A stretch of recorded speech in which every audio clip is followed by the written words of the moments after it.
जिला government hospital Nirmal superintendent doctor A Devendra Reddy ने आज मीडिया के नुमाइंदों से बात करते हुए कहा कि आने वाले दिनों में कोरोना वायरस की वबा तेजी से फैलने का अंदेशा है।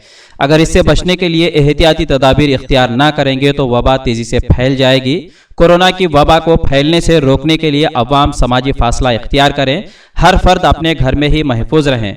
उन्होंने नौजवानों से अपील करते हुए कहा कि गैर ज़रूरी तौर पर सड़कों पर हरगिज़ ना निकलें। अगर कोई भी शख्स सर्दी, बुखार, खांसी में मुब्तला हो तो फौरी अपने करीबी दवाखाने से रुजू होने की अपील की है। उन्होंने मजीद बताया कि ज़िले भर में कोरोना वायरस के रोकथाम के लिए रियासती वजीर इंदिराकरण रेड्डी, ज़िला कलेक्टर मुशर्रफ अली फारूकी, तिब्बी अमला, ज़िला पुलिस, अवामी नुमाइंदे पूरी तरह चौकस हैं और रियासती वजीर इंदिराकरण रेड्डी ने भी ऑक्सीजन की कमी को पूरा करने के लिए ज़िला निजामाबाद के कलेक्टर से बातचीत करते हुए रोजाना 15 से 20 ऑक्सीजन सिलेंडर हासिल कर रहे हैं। निर्मल के अस्पताल में तकरीबन 35 मरीज जेरे इलाज है और उनका पूरी तरह ख्याल रखा जा रहा है। वक्तन फवक्तन डॉक्टर्स, नर्सेस और कंप्यूटर्स की टीम जेरे इलाज मरीजों को 24 घंटे उनकी खिदमत में लगी हुई है।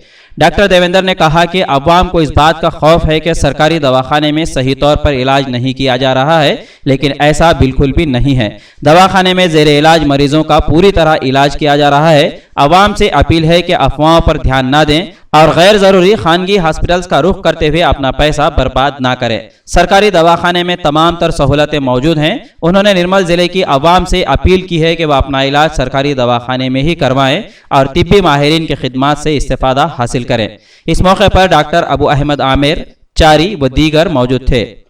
निर्मल से एम ए अजीम की रिपोर्ट। నిర్మల్ జిల్లా ప్రభుత్వ వైద్య హాస్పిటల్ నందు మనం 65 బెడ్ల కోవిడ్ తయారు చేసుకున్నాం. దాంట్లో 10 బెడ్లు ఐసీయూ ఉంచినాం, 35 బెడ్లు ఆక్సిజన్ ఉన్నాయి, 20 బెడ్లు జనరల్ బెడ్స్ ఉన్నాయి. మనం రోజు ఇక్కడ షిఫ్ట్ల వారీగా సిబ్బందిని నియమించినాం.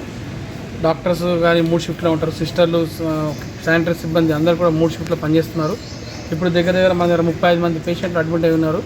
ఐసీయూలో 8 మంది ఉన్నారు ఆక్సిజన్ మీద, మరియు మిగిలిన వాళ్ళందరూ కూడా స్టేబుల్ వాళ్ళని సెకండ్ ఐసీయూలో పెట్టినాం. అందరికీ ట్రీట్మెంట్ మంచిగానే అందుతుంది.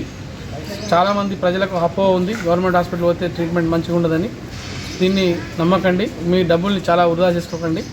మన దగ్గర అన్ని రకాల వైద్య సదుపాయాలు ప్లస్ మనకు ఆక్సిజన్ సప్లై కూడా మన మంత్రివర్యులు ఇందిరాకరణ్ రెడ్డి గారి చొరవతోని మనం నిజామాబాద్ నుంచి మనం రోజు కూడా 15 సిలిండర్లు తెప్పించుకోగల కెపాసిటీకి పెరిగినాం. ఇంకా అవసరమైతే కూడా పెంచడానికి సిద్ధంగా ఉన్నాడు సారు. సో మా హాస్పిటల్ తరఫున మన మంత్రివర్యుకి థ్యాంక్స్ చెప్పుకుంటున్నాం. ఎందుకంటే మాకు చాలా ఇబ్బంది ఉండే ఇంత 1 వారం ముందు, ఇప్పుడు కొంచెం బెటర్ పొజిషన్లో ఉన్నాం.